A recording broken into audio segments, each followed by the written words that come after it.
páni a dámové. A věřte, soudruzi, pánové, přátelé. Budeme hlasovat B1, B2, B3 a uvidíme sami, co se stane. Lidská sexualita je permanentní, právě jako toto mocné pojítko. Zase jako koho?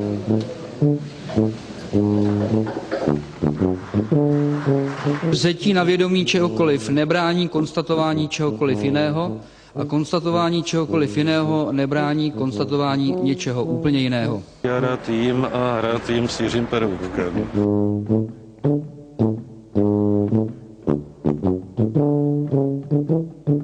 Z důvodu obsahu limonády v hlasovacím zařízení jednoho z kolegů musíme přerušit naše jednání. Vznikl druhý technický problém s vylitou limonádou do hlasovacího zařízení. Na dámském WC se našly tyto hodinky, takže jsou teda hodinky brýle.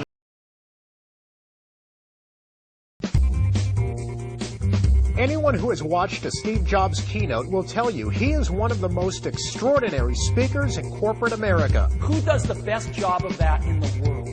While most presenters simply convey information, Jobs inspires. Welcome to Macworld 2008. We've got some great stuff for you. There's clearly something in the air today. With those words, Jobs opened Macworld 2008, setting the theme for his presentation and hinting at the major announcement of the day, the launch of the ultra-thin MacBook Air. Whether it's a new notebook or the iPhone, Jobs unveils a single headline that sets the theme. Today, Apple is going to reinvent the phone.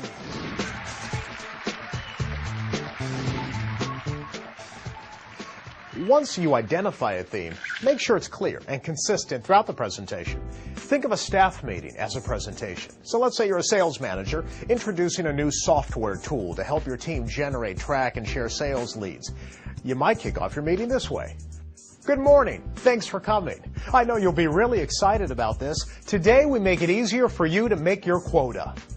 That's the headline. Easier to make quota. It's memorable, and it sets the direction for the rest of your meeting. It gives your audience a reason to listen. So I've got 4 things I'd like to talk about with you today. So let's get started. Steve Jobs always provides an outline for his presentation and then verbally opens and closes each section with a clear transition in between. Here's an example.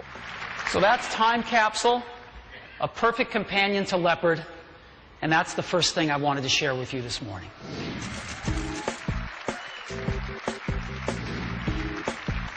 The point is, make it easy for your listeners to follow your story. Your outline will serve as guideposts along the way.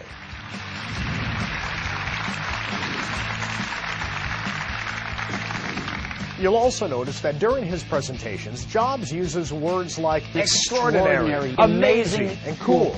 He is passionate, enthusiastic, and it shows. Incredible, unbelievable, amazing, awesome, extraordinary year for Apple. You know, your audience wants to be wowed, not put to sleep. Too many people fall into this presentation mode. It's stiff, it's formal, it lacks pizzazz. We, your listeners, are giving you permission to have fun and to be excited about your company, your product, or your service. If you're not passionate about it, we're not going to be.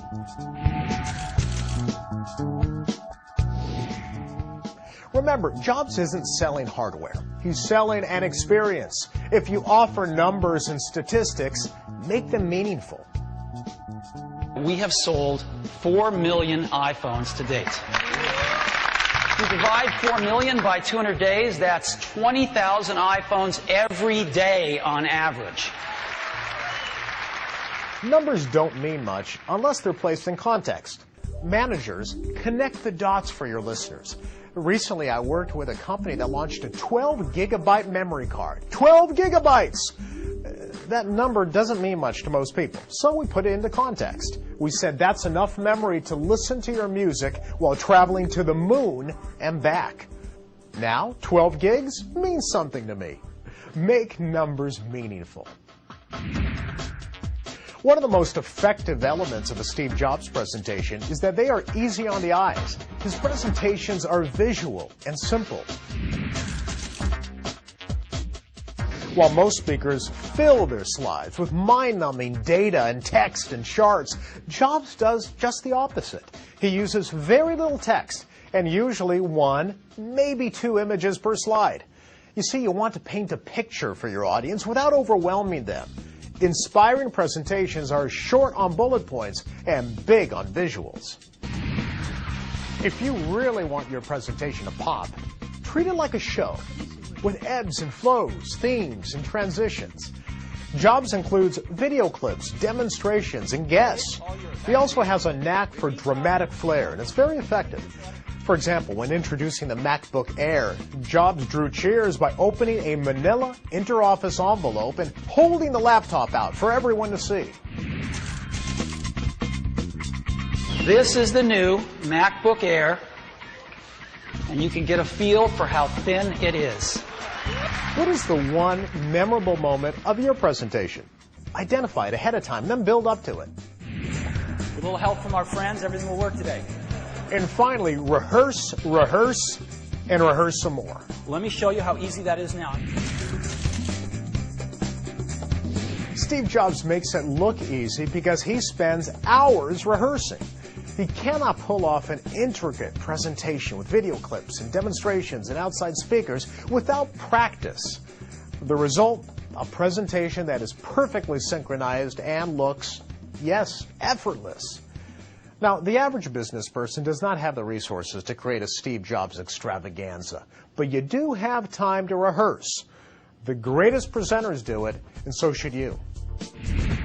Oh, and one more thing. At the end of most presentations, Jobs adds to the drama by saying, and one more thing. One last thing. He then adds a new product or a feature, sometimes just introduces a band. This not only heightens the excitement, it also leaves your audience feeling they've been given an added bonus. The point is, Steve Jobs approaches each presentation as an event, a production with a strong opening, product demonstrations in the middle, and a strong conclusion.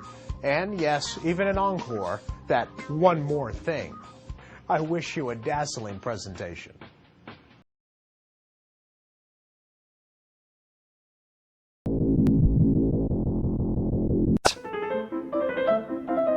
Whoa, don't drink that.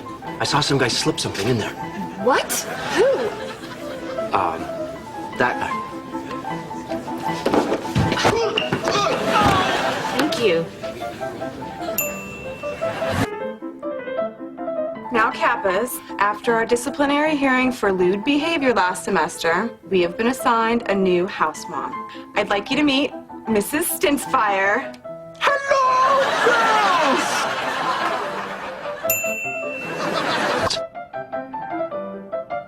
To perform the Lorenzo von Matterhorn, here's what you'll need. Basic knowledge of website design and a very unique fake name. So, think of your fake name right now. Have you got it? Good. Now, select your target. Preferably a girl with a real nice phone.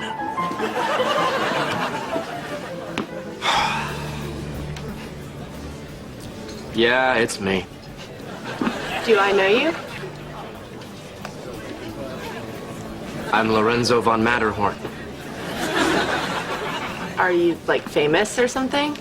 Yes. You really don't know who I am, do you? What a refreshing change of pace. Nice to meet you. Shelley. Shelley. Once again, I'm Lorenzo von Matterhorn. Spelled like it sounds, 2 T's. Lorenzo von Matterhorn. Shall we? Then, as soon as you're gone, she gets out her phone and does an internet search for Lorenzo von Matterhorn. And that's when she discovers a series of fake websites, all devoted to the incredible life of Lorenzo von Matterhorn. There's the fake business article about Lorenzo, the reclusive billionaire, the fake Explorers Club newsletter describing his balloon trek to the North Pole as a feat of pure daring and imagination, the fake medical journal featuring the heartbreaking story of doctors telling him penis reduction surgery isn't an option. And by the time you get back, hi, Shelley, I hate to be forward, but can I buy you a cup of coffee? Yes, please. What does coffee go for these days? $50? Lorenzo. And it is on. Wow, you're an astronaut? I'm actually in a top secret government space program called Secret NASA, or SNASA. Wow, SNASA. Do you go to the moon and stuff? Well, not the moon you're familiar with, though I have been to the smoon. Wow, the smoon.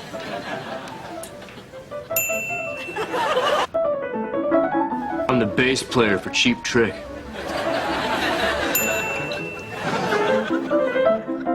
To perform the He's Not Coming, here's what you'll need. The observation deck of the Empire State Building. Are you up there? Good. For generations, this has been the spot New Yorkers have chosen for their romantic reunions with long-estranged lovers. So all you have to do is walk up to every girl you see and say, "He's not coming." What are you talking about? Never mind. He's not coming.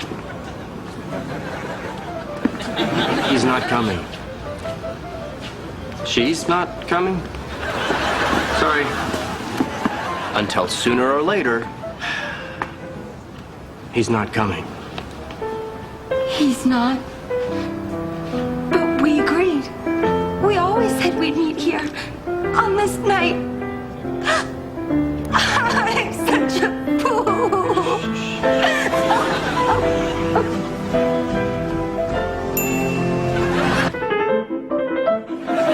I got left at the altar.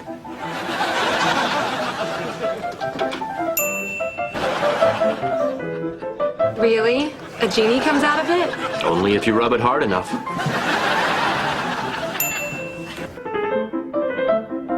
Step 1. Tell a meddlesome female friend about the playbook. Step 2. Run a play on one of her coworkers, making her so angry she steals the playbook. Step 3. Put on the scuba suit and tell her you're going to do one more scam called the scuba diver on the hot girl standing by the bar. Your friend, let's call her Lily, goes and talks to the girl and tells her everything about the playbook. Now, here's where it gets tricky. When Lily and the girl ask what the scuba diver is, take off your mask, give them some spiel about your deep-seated insecurities, which don't really exist because, let's face it, you're awesome. Feeling bad for you, Lily talks you up to the girl, who then agrees to go get coffee with you. And it is on.